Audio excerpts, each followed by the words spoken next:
Good morning, everybody. Josh here, Crypto News and Reviews. Just wanted to give you a quick news update for the morning. It is 9:46, February 21st here in beautiful southern Australia.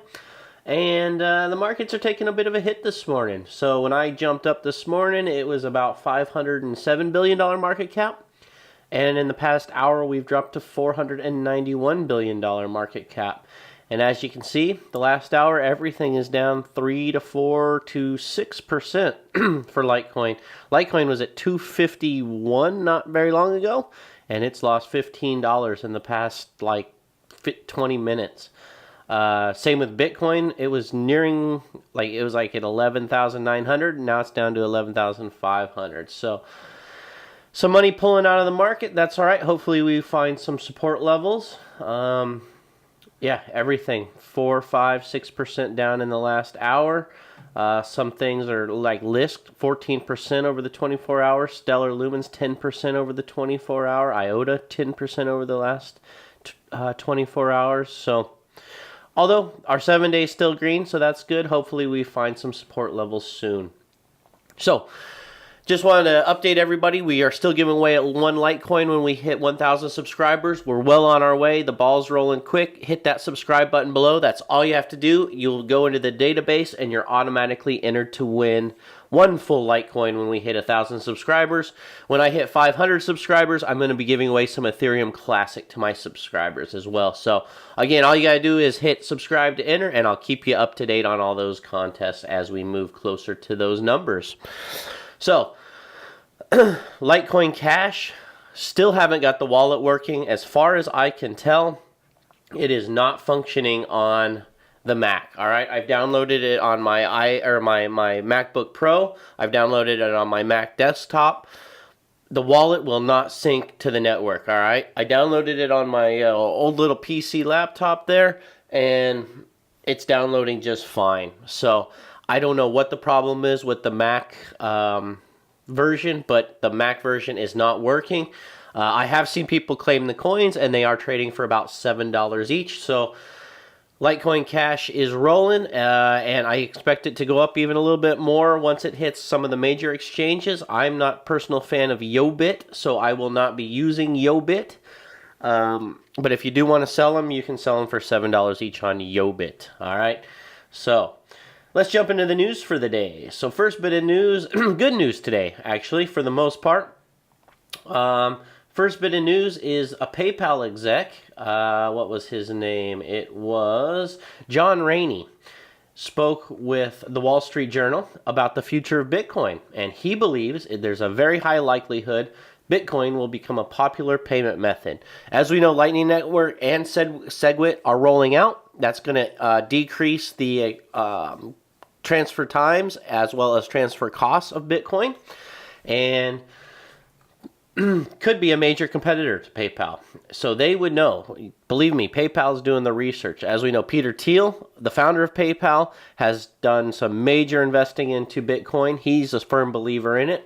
So if anybody would know about it, I would think the guys at PayPal would have done quite a bit of research. So given the volatility of Bitcoin right now, it's not a reliable currency for transactions, because if you're a merchant and you have a 10% profit margin and you accept Bitcoin, and the very next day it drops 15%, you're now underwater on that transaction. And that's what I've been saying. And same with the other way. It's hard when a coin's volatile, such as Litecoin. So your profit margin is 10%. If you would have taken a payment 20 minutes ago, you would have lost half of your profit margin already. So that's why Litecoin is, I know it's coming, the Light Pay, but I'm gonna have a hard time.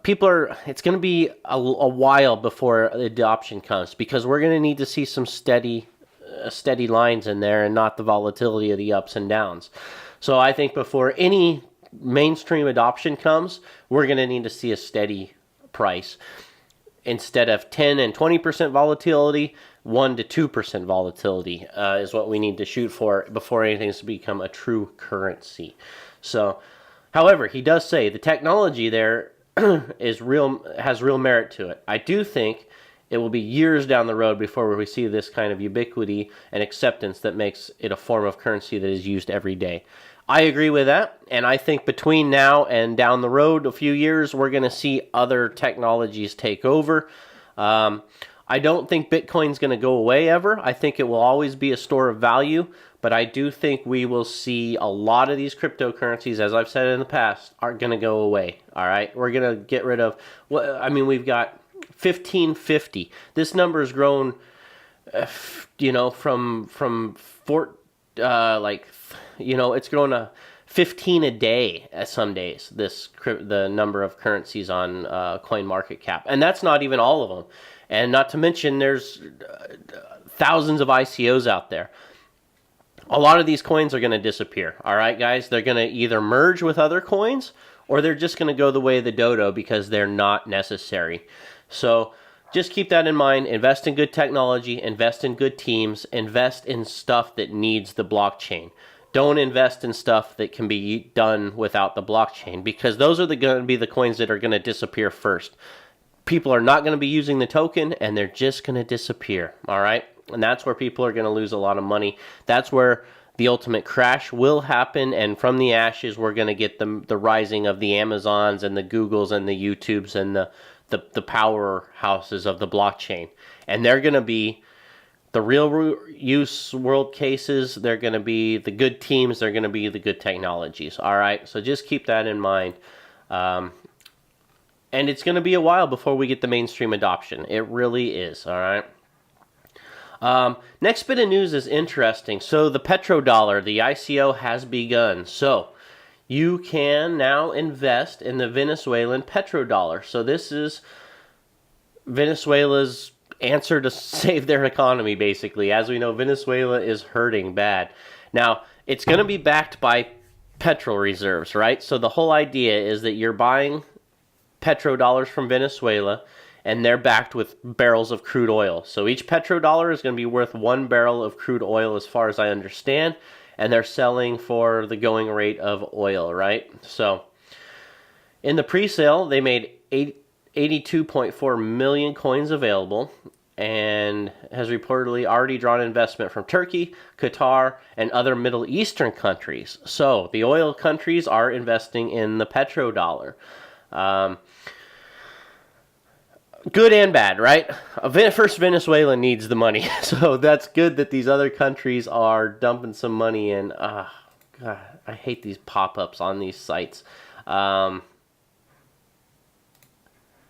my gosh. Can we just get rid of that?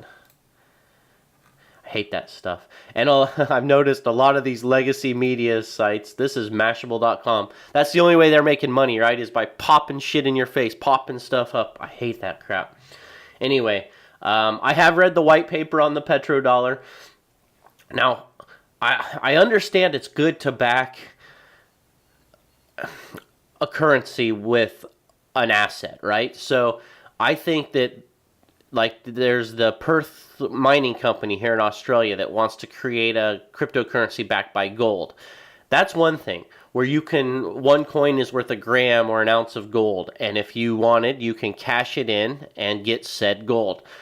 You're not going to be really able to cash in a petrodollar and get a barrel of oil, you know what I mean? That's just not practical or useful. So, and what happens as they start selling their oil? Are they going to have to be burning coins at that point? Or are they going to have to replace? I don't know.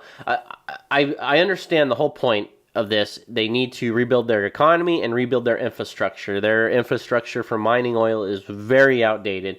So it makes sense for them to do this. However, outside of the coin being traded as a currency backed by the petrodollar, it doesn't have a whole lot of use. So we'll see. I personally have not a whole lot of interest in getting involved in this. Let me know what you guys think below.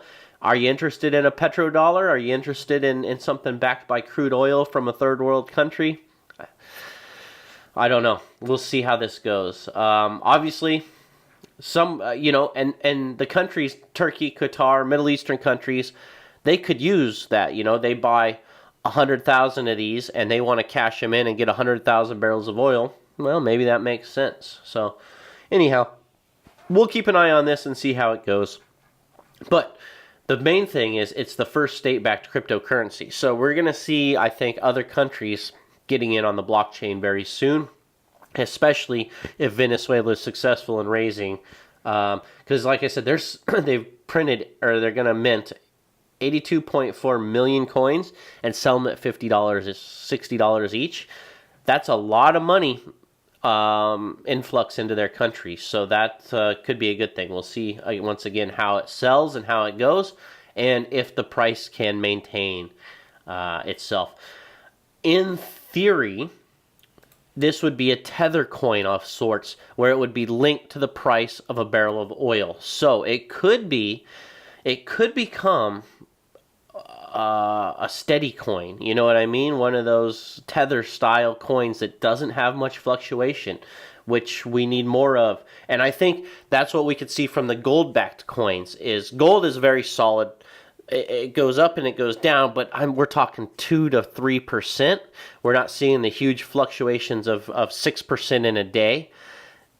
I think those could become our new steady coins, our new tethers, our new truly backed coins that have an asset attached to them, an existing asset that stays at a steady level, that would be a safe haven from the volatility of the current crypto market. So just a thought.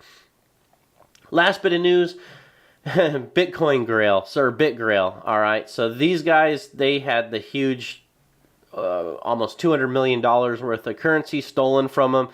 They tried to blame, I think it was a NIM or Cycoin, and they're like, no, our ledger is not. And they even went to the coin and they said, who was it? I forget who it was. Was it Cycoin? Was it Nano Ryblox? I think it might have been Nano Ryblox, right?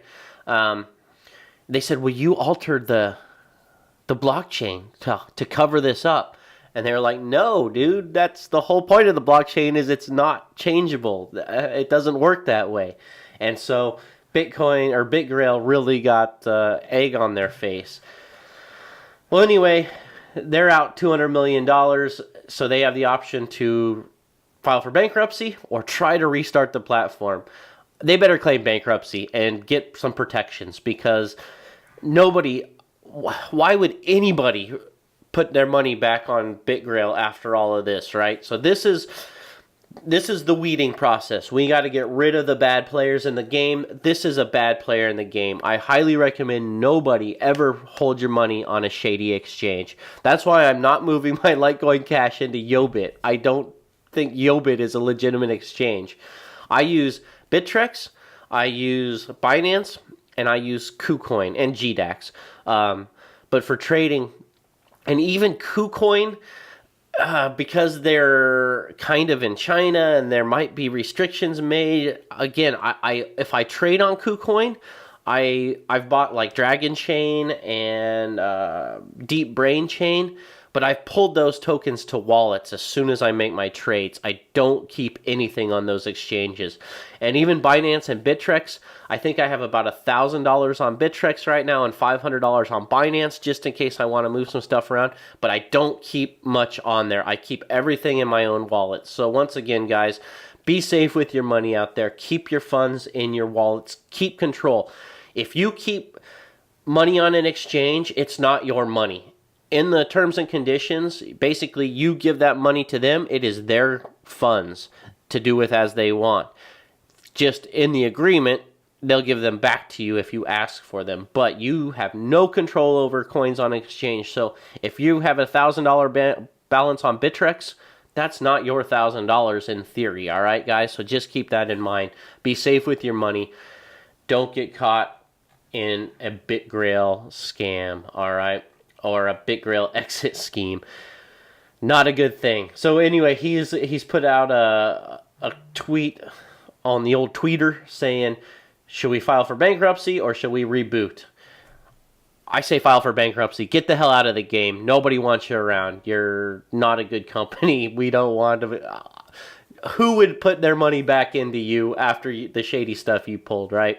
So Anyway, guys, that's the news for this morning. I'll be back. I hope you liked the storage video. I'll put a link to that right here. So I did a storage review. Interesting way to earn some passive income if you've got a serious amount of empty hard drive space. Not a bad idea. Practical. A practical idea for the blockchain, right? Peer-to-peer transactions. That's what we want to see is peer-to-peer. Let's eliminate the middleman. Let's not give those let's not give that money to the big corporations. Let's give that money to each other. For our own services, right? So thanks for watching, guys. Again, subscribe below. That's all you got to do, and you're entered automatically to win the one full Litecoin when we hit 1,000 subscribers. The ball's really rolling. I'm having a lot of fun making these. I'll be back soon as there's some breaking news. Hopefully we can get behind, find out why our market is dumping this morning, and hopefully it comes back strong tonight, right? Thanks for watching, guys. We'll talk to you soon.